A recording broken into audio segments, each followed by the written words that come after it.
Hello my dear friends, कैसे हैं आप सब लोग। आई होप अच्छे होंगे। हमारा नाम है लक्ष्मी और हम बिहार पीपीएससी टीआरई 4.0 एग्ज़ाम की प्रेपरेशन करते हैं और इसके साथ ही एसएससी इंटर लेवल जो होने वाला है उसकी भी हम प्रेपरेशन करते हैं।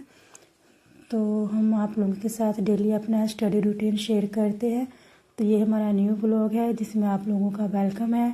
अगर मैं आप लोगों की किसी भी तरह हेल्प कर सकूँ तो मुझे बड़ी खुशी होगी। हमारा ये व्लॉग उन महिलाओं के लिए है जो हाउसवाइफ है और घरेलू कामकाज में बिज़ी रहती हैं, अपनी स्टडी को पूरा नहीं कर पाती। अगर आप लोग पढ़े लिखे हैं तो अपने स्टडी को ज़रूर कंटिन्यू रखें, क्योंकि घर का कामकाज तो हमें डेली ही करना है, पर अपने सपनों को खुद ही पूरा करना है। मैं यही कहूँगी कि अभी जो सीटेट का नोटिफिकेशन आया है जिसका एग्ज़ाम 8 फरवरी को है, अगर आप लोगों ने डीएलएड किया हुआ है या बीएड किया हुआ है तो सीटेट का जब फॉर्म निकलेगा भरने के लिए तो आप लोग ज़रूर भरिएगा। उसका एग्ज़ाम 8 फरवरी को है। अभी तो फॉर्म भरने का डेट नहीं अनाउंस हुआ है, लेकिन नोटिफिकेशन आ गया है। तो हमने सीटेट के दोनों पेपर क्वालिफाई किया हुआ है डीएलडी के बेस पर। तो अभी हम बीएड कर रहे हैं, तो हम भी सोचेंगे अगर बीएड के बेस पर सीटेट दे तो मैं भी भरूंगी, अप्लाई करूंगी अपने बीएड पर इस टाइम हम अपने एक ही एग्ज़ाम को ज़्यादा फोकस कर रहे हैं, पीपीएससी टीआरई 4.0 एग्ज़ाम को। तो हमारा यही मोटिव रहता है कि हमारा किसी भी तरह का मतलब कि जो कुछ भी टॉपिक मेरा ना छूटे। तो मैं हर दिन 5 से 6 घंटे डेली कोशिश करती हूँ कि मेरा स्टडी हो जाए, क्योंकि 1-2 घंटे पढ़ने से हमारा सिलेक्शन नहीं होगा। हमें ज़्यादा से ज़्यादा समय देना होगा स्टडी करने के लिए। तो मैं समझ सकती हूँ एक हाउसवाइफ के लिए कि उसे स्टडी करने के लिए उतना टाइम नहीं मिल पाता दिन में।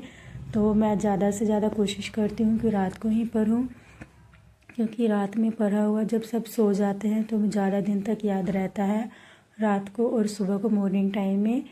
तो अगर आप किसी भी काम को किसी दूसरे के ऊपर थोप देते हैं कि आज मेरा ये काम कर दो, चाहे वो वीडियो ही एडिटिंग करना हो या खाना ही बनाना हो, कुछ भी करना हो, तो वो इंसान 1 से 2 दिन आपका काम कर देगा, लेकिन वो डेली आपका काम नहीं करेगा, क्योंकि फिर वो भी सोचने लगता है कि ये सारा काम दूसरों से ही कराती है, खुद नहीं करती। तो हमें ऐसा नहीं करना है, खुद का काम हमें खुद ही करना है और खुद के लिए खुद ही टाइम निकालना है। तो आप लोग खुद के लिए टाइम निकालिए और अपने स्टडी को कंटिन्यू रखिए। एग्ज़ाम तो होगा ही, आज नहीं तो कल। तो मैं हर हाउसवाइफ से यही कहना चाहूँगी कि अगर आप लोग अप्लाई कर सकते हैं सीटेट का फॉर्म तो ज़रूर कीजिए, क्योंकि एक सीटेट ही ऐसा पेपर है जो आपको टीचर वैकेंसी में मौका देता है अगर आपने सीटेट क्वालिफाई किया है। तो अगर जिनका सीटेट क्वालिफाई नहीं रहता तो उन्हें किसी भी टीचिंग एग्ज़ाम में बैठने का मौका नहीं मिलता। तो ये मेरा फर्स्ट अटैम्प्ट होगा पीपीएससी टीआरई 4.0। तो इसीलिए मेरी कोशिश है कि एग्ज़ाम जब भी हो मेरा सिलेक्शन हो जाए और मेरे साथ साथ मेरे जितने भी फ्रेंड्स मेरे साथ जुड़े हुए हैं उनका भी हो जाए। तो आप लोग भी अपने स्टडी को कंटिन्यू रखिए और लोगों की बातों को ज़्यादा से ज़्यादा इग्नोर कीजिए। लोग क्या कहेंगे कि रिज़ल्ट अगर नहीं आया तो, अगर हम ऐसा सोचेंगे तो हमारे अंदर नेगेटिविटी भरी रहेगी, पॉजिटिविटी कभी नहीं आएगी। तो हमें लोगों की बातों की ओर ध्यान नहीं देना है, खुद की सेल्फ स्टडी खुद ही करना है, चाहे हम 0 लेवल से करें या हायर लेवल से। खुद को खुद टाइम देकर अपनी स्टडी को पूरा करना है। तो मैं टीचर एग्ज़ाम की प्रिपरेशन करती हूँ, तो मेरा सब्जेक्ट है 6 to 8 के लिए फिजिक्स और पॉलिटी।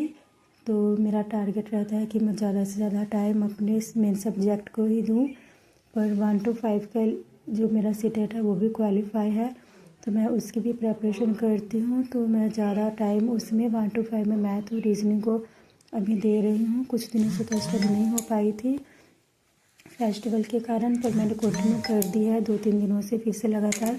तो ज़्यादा टाइम मैं अभी मैथ को दे रही हूँ, क्योंकि किसी भी एग्ज़ाम में मैथ और रीजनिंग का ज़्यादा रोल रहता है। अगर मैथ रीजनिंग आपकी स्ट्रॉन्ग नहीं है तो मैथ की वजह से हमारा सिलेक्शन रुक जाता है। तो पीआरटी के लिए 1 to 5 के लिए उसमें मैथ और रीजनिंग आती है, कम से कम 50 मार्क्स के तो मैथ के सवाल रहते हैं, मैथ और रीजनिंग मिलाकर। तो इसलिए मैथ और रीजनिंग भी हमें साथ साथ ही कंटिन्यू करना है। रखना है और हर एक सब्जेक्ट को सेम टाइम देना है, किसी भी सब्जेक्ट को कम या ज़्यादा नहीं देना है। तो बस आज